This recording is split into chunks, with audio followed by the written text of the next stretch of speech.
अरे भाई रुकिए रुकिए रुकिए। मैं जानता हूँ आपको इससे भी इम्पोर्टेंट कई सारे वीडियो जैसे देखने हैं जो कि आपको एंटरटेन कर सकें। उस 10 से 15 सेकंड के वीडियो में आप ज़्यादा एंटरटेन होंगे कंपेयर टू आप जो 5 से 10 मिनट के जो इंफॉर्मेटिव वीडियोस होते हैं उसको नहीं देखना चाहते हैं। लेकिन अगर थोड़ा सा भी आप अपने कैरियर और फ्यूचर के लिए फोकस्ड हैं तो आई थिंक इस वीडियो को आप पूरा देखेंगे। और ख़ासकर वो बच्चे या जो वो स्टूडेंट जो अभी अभी पास आउट हुए हैं, चाहे वो डिग्री से पास आउट हुए हों या डिप्लोमा पास आउट हुए हों, और वो एज अ फ्रेशर किसी कंपनी में जॉब करना चाहते हैं, लेकिन उनको ये पता नहीं है कि उनको इंटरव्यू को कैसे फेस करना है और इंटरव्यू की प्रिपरेशन कैसे करनी है। तो इस वीडियो को आप पूरा का पूरा देखिए और मेरी गारंटी है कि इस वीडियो को देखने के बाद इस वीडियो को जरूर एक लाइक देकर आप जाने वाले हैं। वीडियो शुरू करने से पहले एक छोटी सी रिक्वेस्ट है, आप स्टार्टिंग में ही हमारी वीडियो को लाइक कर सकते हैं ताकि आपका जाते समय थोड़ा सा टाइम बच जाए। और वीडियो अच्छी लगेगी तो आप जरूर लाइक करके ही जाएंगे। चैनल को सब्सक्राइब नहीं किया हो तो सब्सक्राइब कर लीजिए और हमारे इस नोटिफिकेशन बेल आइकन को जरूर प्रेस करिए ताकि जब भी कोई मैं नया वीडियो लेकर के आऊँ आपके लिए तो वो आपको उसकी नोटिफिकेशन मिले और आप उस वीडियो को पहले देख सकें। तो चलिए स्टार्ट करते हैं।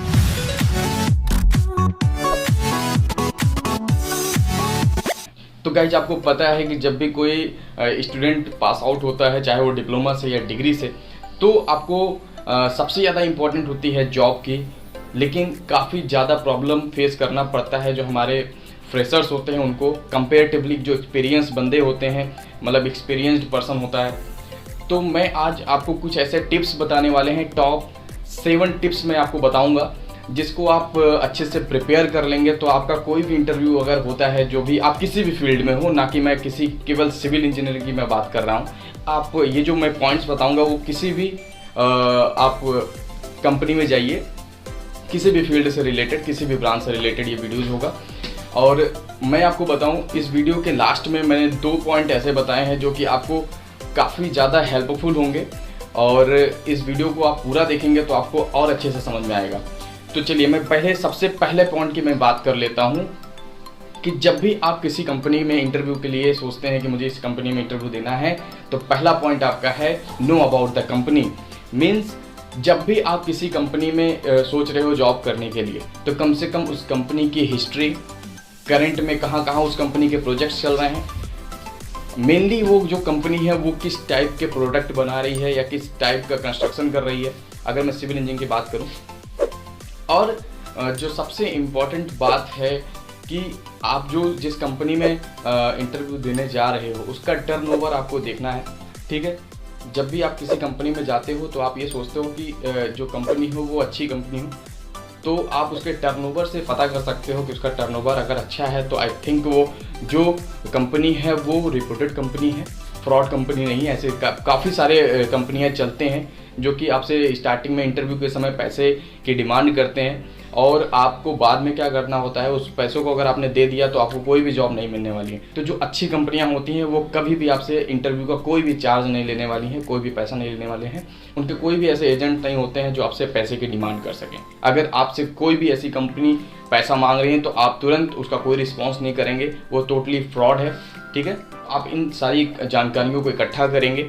ठीक है, इकट्ठा करने के बाद एनालिसिस करेंगे, क्योंकि जो इंटरव्यू में जो मैक्सिमम और अच्छे क्वेश्चंस जो वो इंटरव्यूअर आपसे पूछेगा, एचआर आपसे पूछेगा, हो सकता है अपनी कंपनी के बारे में भी वो थोड़ा सा पूछे ताकि वो आपका ये जान सके कि आपने कितना रिसर्च किया है उसकी कंपनी के बारे में। मैं नेक्स्ट पॉइंट की मैं बात करता हूँ, try to appear your best at the time of interview. मेरा कहने का मतलब ये है कि जब भी आप इंटरव्यू देने जाएंगे, ठीक है ना, तो आपको अपना बेस्ट देना है, चाहे वो आप कम्युनिकेशन के उसमें हो, चाहे आप अपीयरेंस की मैं बात कर रहा हूँ। ठीक है ना, अपीयरेंस जो होता है आपको पता है first impression is the last impression. जब आप अपीयरेंस आपका अच्छा होगा तो जो इंटरव्यूअर है वो आप समझ जाएगा कि जो बंदा हमारे पास इंटरव्यू देने आया हुआ है वो काफ़ी ज़्यादा सीरियस है इस जॉब को लेकर के और आपको वही शो करना है। तब वो अच्छे से आपसे क्वेश्चन पूछेगा। ठीक है, तो आपको क्या करना है, वेल ग्रूम्ड हेयर होने चाहिए, मतलब आपके बाल अच्छे से कटे होने चाहिए, वेल प्रेस्ड जो आपके क्लॉथ हैं वो अच्छे से प्रेस्ड होने चाहिए जो भी आप पहन करके वहाँ पे जा रहे हो। ठीक है, और पॉलिश्ड शूज़ हो और जो आपका जूता है वो प्रॉपर्ली क्या होना, क्लीन होना चाहिए। ये सब चीज़ों को आप अगर स्टार्टिंग में ध्यान देंगे, ये देखिए काफ़ी ज़्यादा इम्पॉर्टेंट होता है किसी भी इंटरव्यू के लिए। आपको पता है वो किसी भी ब्रांच का हो, किसी भी फील्ड का हो। अगर मैं अगले पॉइंट की मैं बात करूं, आंसर क्लियरली एंड डायरेक्टली। मेरा कहने का मतलब ये है कि जो भी आप आंसर दीजिए, अगर इंटरव्यूअर आपसे कोई क्वेश्चन पूछता है, ठीक है ना, तो आप क्या करोगे, उस क्वेश्चन को अगर आपको आता है तो आपको तुरंत उसका आंसर जो है बहुत ही सिंपली तरीके से देना है। बहुत ही ऐसा नहीं करना है कि उसको आप इंटरव्यूअर को उलझाते चले जाएं। अगर आपको नहीं आता है तो गाइज एक मेरी सलाह मानिए कि आप उस आंसर को बोलेंगे sorry sir I don't know. तो उससे क्या होगा कि इंटरव्यूअर आपको दूसरा क्वेश्चन तुरंत पूछेगा, ठीक है ना। उसमें कोई प्रॉब्लम नहीं है, कोई बहुत ज़्यादा नॉलेजफुल, अगर आप फ्रेशर ही हो, ठीक है, एक्सपीरियंस की मैं बात नहीं कर रहा हूँ, आप एक फ्रेशर हो तो इंटरव्यूअर आपसे दूसरा क्वेश्चन पूछेगा, ठीक है ना। तो आपको अगर दूसरा आता है तो आप दूसरा आंसर जरूर बताइए। मेरा कहने का मतलब ये है, कोशिश करिए कि आप इतना पढ़ कर जाइए कि आपको ऐसी नौबत ना आए कि आपको दूसरा क्वेश्चन के लिए रिक्वेस्ट करना पड़े कि सर मुझे दूसरा क्वेश्चन पूछिए, ठीक है ना। अगर मैं नेक्स्ट पॉइंट की बात करूँ, आपको पता है गाइस कि जब आप प्रैक्टिकल देते हो तो जो वाइवा लेने के लिए एग्जामिनर आए हुए होते हैं, अगर आप कुछ नहीं बता पाते हो तो उनका एक सिंपल सा क्वेश्चन होता है कि आपका जिस भी फील्ड या जिस भी सब्जेक्ट में इंटरेस्ट है, जो आपको अच्छे से प्रिपेयर है, आप वो सब्जेक्ट बताइए, मैं उससे आपसे क्वेश्चन पूछ लूँगा, ठीक है। यही चीज़ जो है आपका जब जॉब के लिए इंटरव्यू देने जाएंगे तो आपसे ये क्वेश्चन पूछा जा सकता है। मेरा कहने का मतलब आप समझ रहे होंगे कि आपको कोई एक ऐसा सब्जेक्ट या कोई एक ऐसा टॉपिक अच्छे से प्रिपेयर कर लेना है। अगर इस टाइप का क्वेश्चन आपसे इंटरव्यूअर या एचआर जो है वो पूछता है कि आप बताइए कि आपसे मैं किस फील्ड से या किस सब्जेक्ट से क्वेश्चन पूछूं जिसमें आप कॉन्फिडेंटली जो है आंसर दे सकें, तो ये ज़रूर आप ध्यान रख कर जाइएगा। अपना खुद का 2-4 क्वेश्चन हमेशा तैयार रखिए जिसमें आप कॉन्फिडेंटली और इफ़ेक्टिवली और करेक्टली, ठीक है ना, आंसर दे सके। तो अगर मैं नेक्स्ट पॉइंट की बात करूं, डू नॉट बी आर्गुमेंटेटिव। मेरा कहने का मतलब है कि आप वहां पर आर्गुमेंट नहीं करोगे इंटरव्यू के टाइम पर, ठीक है ना। कई केस में ऐसा देखा गया है कि क्या होता है कि जब आपसे इंटरव्यूअर या एचआर आपसे जब क्वेश्चन पूछता है तो आप क्या करते हो, उसका आंसर देते हो, ठीक है ना।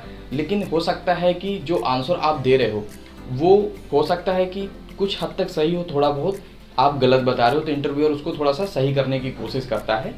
लेकिन ये भी हो सकता है कि आपने पूरा का पूरा सही बताया हो लेकिन इंटरव्यूअर आपसे कह रहा हो कि नहीं ये होता है, तो आप पोलाइटली जो है अपनी बात को रखेंगे, क्योंकि इंटरव्यूअर सामने से चेक भी करता होता है कि आप कितना ज़्यादा कॉन्फिडेंस में आंसर दे रहे हो, ठीक है ना। तो आप अपनी बात को पोलाइटली रखोगे, ठीक है, तब जा कर के आप लड़ाई झगड़ा नहीं करना है वहाँ पर, नहीं सर ये होता है, नहीं सर वो होता है, ऐसा कुछ नहीं करना आपको, ठीक है। अगर आपको कॉन्फिडेंसली मतलब आप आंसर को जानते हैं तो पोलाइटली आपको इंटरव्यूअर को अच्छे से समझाना पड़ेगा। यही तो है इंटरव्यू, यही तो आपका चेक किया जा रहा है कि आप अपनी बात को कितने अच्छे तरीके से समझा पा रहे हो, कितने अच्छे तरीके से डिबेट कर पा रहे हो, ठीक है ना। लड़ाई झगड़ा कोई सोल्यूशन नहीं होता है किसी भी चीज़ का, ठीक है। तो चलिए मैं अगले पॉइंट की मैं बात करता हूँ, अपडेट योर रिज्यूमे।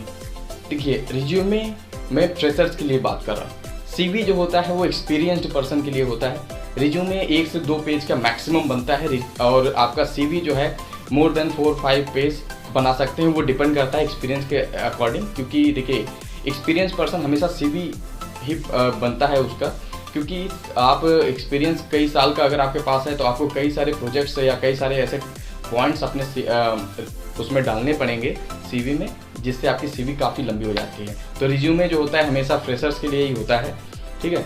तो अपडेट योर रिज्यूमे का मतलब ये मेरा है कि आप जो है रिज्यूमे को अच्छे से तैयार करोगे। जो भी आप करंट में ट्रेनिंग करके आए हो या कहीं पर आपने कोई समर ट्रेनिंग की है, ठीक है ना, किसी चीज़ का सर्टिफिकेट आपके पास है, तो आप क्या करोगे, उसको अपडेट करोगे। और रिज्यूमे जो होता है वो काफ़ी ज़्यादा इंपॉर्टेंट होता है। किसी भी इंटरव्यू में जाने से पहले आपसे पहले रिज्यूमे मांगा जाता है आपका, ठीक है। उस रिज्यूमे से आपकी पूरी की पूरी पर्सनालिटी पता चल जाती है, ठीक है। आप कैसा सोचते हो, ठीक है, आपकी क्वालिफिकेशन क्या है, आपका टेक्निकल नॉलेज क्या है और आपकी एक्स्ट्रा करिकुलर एक्टिविटी कैसी है। तो ऐसे काफ़ी सारे पॉइंट्स आपको पता है रिज्यूमे में होती हैं। तो आप रिज्यूमे बहुत अच्छे तरीके से प्रिपेयर करोगे। कॉपी पेस्ट वाला काम मत करिएगा, क्योंकि अधिकतर लोग फाइनल ईयर में आकर के क्या करते हैं कि किसी एक दोस्त का आपने देखा कि बना हुआ है, बहुत अच्छा रिज्यूमे लग रहा है, उठाया कॉपी मार लिया। कभी कभी तो क्या होता है कि लोग कुछ एडिट ही नहीं करते हैं, कॉपी तो कर ही लेते हैं, पता चले अपना नाम एडिट कर दिया, नीचे की चीज़ें एड्रेस सेम हो गया, पिताजी का भी नाम कभी कभी लोग सेम ही कर देते हैं, ठीक है ना। तो आप जो है जो आपसे रिलेटेड चीज़ें हॉबी तक सेम कर दिया, ठीक है ना। ऐसा भी नहीं होना चाहिए हॉबी आपने लिखा क्रिकेट, चेस, तो आपको उसके बारे में नॉलेज भी होनी चाहिए, ठीक है ना, क्योंकि आपके क्वेश्चन जो इंटरव्यू पूछेगा आपसे, उस आपके जो भी आपका रिज्यूमे है वहाँ से भी पूछेगा, पूछ लिया आपसे क्रिकेट के बारे में बताइए, आपको क्या पता है कि सचिन ने कितने शतक लगाए हैं अभी तक, तो आपको वो पता होना चाहिए। ये नहीं कि कॉपी पेस्ट किया, उसकी हॉबी वही थी तो आपकी भी हॉबी वही हो जाएगी, ठीक है। जो आपकी हॉबी हो, ठीक है, वही अपना डालिए। मेरा कहने का मतलब ये है रिज्यूमे में आप उन सारे पॉइंट्स को ही इंक्लूड करिएगा जो कि आपसे रिलेटेड हों, ठीक है ना, मतलब आप उसके बारे में कॉन्फिडेंटली इंटरव्यू में बोल सकें। तो चलिए अब नेक्स्ट पॉइंट की मैं बात करता हूं, जो कि काफ़ी ज़्यादा इम्पॉर्टेंट पॉइंट्स हैं। Be confident. मेरा कहने का मतलब ये है कि ये जो मैंने सारी चीज़ें बताई, अगर आपके अंदर कॉन्फिडेंस नहीं है, अगर आपके अंदर कॉन्फिडेंस नहीं है तो आप अपनी बात को अच्छे से नहीं रख पाओगे, चाहे जितना नॉलेज हो आपके पास। तो अगर मैं कॉन्फिडेंस की बात करूं तो कॉन्फिडेंस बेसिकली 2 तरीके से आता है, ठीक है। पहला कि आपका डोमेन अच्छा है, मतलब आप जिस भी ब्रांच में या जिस भी फील्ड में आपने डिप्लोमा या डिग्री की है, आपका डोमेन मतलब आपके सब्जेक्ट, आपके सारे टॉपिक क्लियर हैं, तो आपके अंदर कॉन्फिडेंस होगा, ठीक है ना। दूसरी होती है लैंग्वेज। और मैं यहाँ पर एक चीज़ क्लियर कर दूँ कि लोग इंग्लिश और हिंदी में काफ़ी ज़्यादा कंफ्यूज होते हैं कि मैं इंग्लिश में इंटरव्यू दूँ या हिंदी में इंटरव्यू दूँ, ठीक है। तो मैं आपको दोस्तों ये एक चीज़ एकदम क्लियर बता देता हूँ कि English just a language not a knowledge. मेरा कहने का मतलब ये है कि इंग्लिश एक केवल लैंग्वेज है, ठीक है ना, वो आपकी नॉलेज को कभी भी एक्सप्रेस या किसी के सामने आपको कितना नॉलेज है ये नहीं बता सकती। आप अपनी चीज़ों को हिंदी में भी एक्सप्रेस कर सकते हो, ठीक है। तो कोशिश करिए इंटरव्यू में कि कुछ जो सिलेक्टेड क्वेश्चंस होते हैं उसको आप इंग्लिश अच्छे से, आपकी इतनी कम से कम इंग्लिश हो कि आप जो इंटरव्यूअर पूछ रहा है उसको समझ सकें, और थोड़ा बहुत इंग्लिश प्लस हिंदी का यूज़ करके आप अपनी बातों को बता सकते हैं। अगर आप उस मतलब इंग्लिश में कंफर्टेबल नहीं है, आपको नॉलेज बहुत सारा है लेकिन आप बता रहे हो टूटी फूटी इंग्लिश में बता रहे हो, ठीक है ना, तो वो बहुत ज़्यादा इफेक्टिव नहीं होगा आपके इंटरव्यू के लिए। तो आपको अगर इंग्लिश आती है तो आप इंग्लिश यूज़ कीजिए, लेकिन अगर आपको इंग्लिश नहीं आती है तो इंग्लिश जिसको बोलते हैं मतलब इंग्लिश प्लस हिंदी। इस वीडियो में मैंने जो बताया है, आपको लगता है कि इन जो सारे पॉइंट्स मैंने बताए हैं इस पर आप इंडिविजुअल वीडियो चाहते हैं, तो इस वीडियो को मेरा टारगेट मैं आपको बताऊंगा 1000 लाइक आप इस वीडियो को दीजिए, तो मैं हर एक टॉपिक के बारे में इंडिविजुअली जो है बताऊंगा कि कैसे आपको प्रिपेयर करना है, ठीक। अगर वीडियो अच्छी लगी हो तो ज़रूर इस वीडियो को अपने जो दोस्त हैं, आपके फ्रेंड होंगे, उनके बीच शेयर कीजिए ताकि उनका भी कुछ भला हो सके, ठीक है। और हमारे चैनल को मैंने बताया कि आप सब्सक्राइब करके जाइएगा क्योंकि उसका कोई चार्ज नहीं लगता है, बस आपको मैं इन्फॉर्मेटिव वीडियो ही ला करके देने वाला हूँ जो कि आपको काफ़ी ज़्यादा हेल्पफुल होगा। तो चलिए नेक्स्ट वीडियो में फिर से मिलते हैं, तब तक के लिए जय हिंद जय भारत।